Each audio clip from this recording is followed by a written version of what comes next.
ሴልስማን ኮሚኒኬሽን ላይ መታየት ያለበት የሚሸጠው ነገር ምንድነው ብሎ ማየት ነው።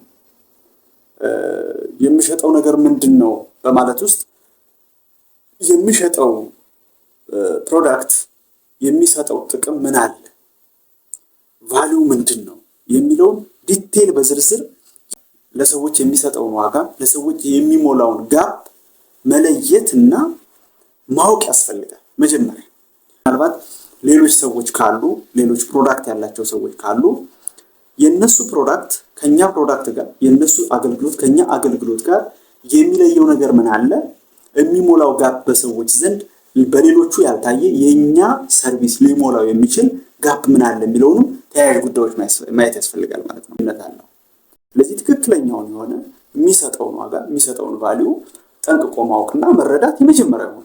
ምክንያቱም አውቀን ነው ልንሸጥ የምንችለው ማብራራት የምንችለው ዋጋውን ስላችሁ የምትሸጡበትን ብር አይደለም፣ እቃው የሚሰጠውን ለሰዎች የሚሰጠውን ዋጋ በደንብ መግለጽ የምንችለው በደንብ ኢንተርፕሬት ማድረግ የምንችለው መጀመሪያ ያ ፕሮዳክት የሚሰጠው ለሰዎች የሚሰጠው ጥቅም ምን አለ ስፔሲፊካሊ ግልጽ በሆነ መልኩ የተቀመጠውን የሚሞላውን ጋፕ መለየት አስፈላጊ ነው ማለት ነው። ስለዚህ ይሄንን ካል ዘንዳ የሚሸጠው ለማን ነው፣ እነማን ናቸው የሚገዙት ብሎ ማወቅ እንደ ጀነራል ለነማ ታርጌት ያደርጋል። እዚህ ፕሮዳክቶቻችን ለሰዎች ሁሉ የሚጠቅም ሊሆን ይችላል። ስለዚህ ግዴታ ካታጎራይዝ ማድረግ አለብን ለከሌ ነው ብሎ ካታጎራይዝ ማድረግ አለብን ማለት አይደለም። ለሰዎች ሁሉ ሊሆን ይችላል።